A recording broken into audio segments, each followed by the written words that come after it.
Iran വലിയ രീതിയിലുള്ള സുരക്ഷാ ഭീഷണി നേരിടുന്നു. അത് ഡിഫാക്ടോ ഭീഷണിയാണ്. ഇസ്രായേലിൽ നിന്നും അമേരിക്കയിൽ നിന്നും എല്ലാം ഭീഷണി നേരിടുന്നു. അപ്പോൾ ഏറ്റവും നല്ല ഡിറ്ററൻസ് എന്ന് പറയുന്നത് ന്യൂക്ലിയർ ഡിറ്ററൻസ് തന്നെയാണ്.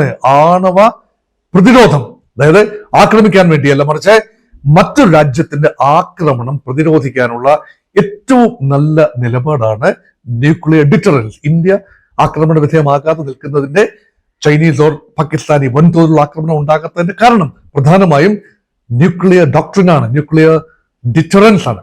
ഇത് ഇറാന് അതിനുള്ള അനുവാദമുണ്ട്, അവകാശമുണ്ട്, അർഹതയുണ്ട്, അതിൽ സംശയമില്ല. പക്ഷേ ഇറാനിയൻ നേതൃത്വത്തെക്കുറിച്ച്, ഇറാന്റെ സ്റ്റെബിലിറ്റിയെ കുറിച്ച്, ഇറാന്റെ കയ്യിൽ എത്രത്തോളം സുരക്ഷിതമായിരിക്കും ആണവായുധങ്ങൾ എന്നതിനെ കുറിച്ച് പാശ്ചാത്യ രാജ്യങ്ങൾക്ക് ഒരു സംശയമുള്ളത് കൊണ്ടാണ് ആണവ ക്ലബിലേക്ക് കടക്കുന്നത്. ഒരു ത്രെഷോൾഡ് പവറായി നിലനിർത്തുകയും ഏത് നിമിഷവും ആണവായുധങ്ങൾ ഉണ്ടാക്കാം എന്ന് പ്രതീതി ജനിപ്പിക്കുകയും എന്നാൽ യഥാർത്ഥത്തിൽ ആണവായുധങ്ങൾ ഉണ്ടാക്കുന്നതിൽ നിന്നും ഇറാനെ പിന്തിരിപ്പിക്കുകയും ചെയ്യുക എന്നതാണ് ആണവ ചർച്ചയുടെ ഒരു പ്രധാനപ്പെട്ട ഉദ്ദേശം.